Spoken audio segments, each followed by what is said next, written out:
আজ আমার জীবন নষ্ট করার জন্য কেরানীগঞ্জ মহিলা ডিগ্রি কলেজের প্রিন্সিপাল বদলুর রশিদ স্যার দায়ী।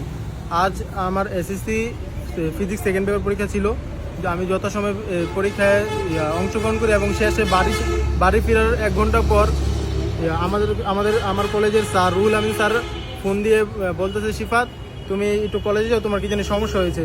এর মধ্যেই কেরানীগঞ্জ মডেল কলেজের প্রিন্সিপাল বদলুর রশিদ স্যার আমাকে ফোন দিয়ে বলছে যে তুমি কি রেজিস্ট্রেশনে কী করছো, এত কাটাছিড়া করছো কেন, তুমি তাড়াতাড়ি কলেজে আসো। আমি তাড়াতাড়ি আমার এক বন্ধুকে নিয়ে কলেজে যাই।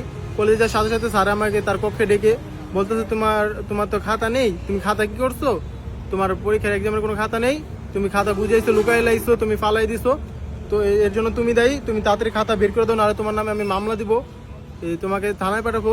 আরও অনেক নানা ভয়ভীতি দেখায়, কিন্তু তারা অনেকক্ষণ আমার কাছে জোর জবরদস্তি করে, কিন্তু কোনো উত্তর পায় না। পরবর্তীতে আমার গার্জিয়ানকে জানায়, পরে গার্জিয়ান আসলে তারা অনেক কথা বলে, তারা তাদের দায়ভার কোনোভাবে নিতে চায় না। তারা সম্পূর্ণটা বলছে যে এর জন্য আমি দায়ী, তারা কোনো দায়ী নয়, আমি খাতা নিয়ে গিয়েছি, আমি তাদের খাতা জমা দেইনি।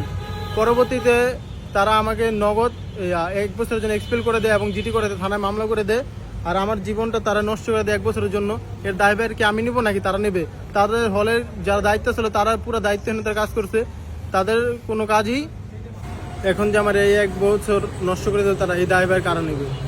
তারা তাদের দায়িত্বহীনতা সমস্ত দোষ আমার উপর চাপিয়ে দিচ্ছে, বলছে যে সব দোষ আমার, আমি সম্পূর্ণ খাতাটা আমি বাসে নিয়ে গিয়ে ফেলে দিয়েছি বা কিছু করেছি, তারা বলছে এটা।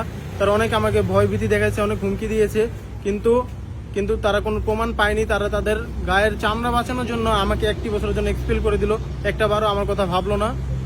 আমি এর বিচার চাই। সবাই একটু কি মন নাই।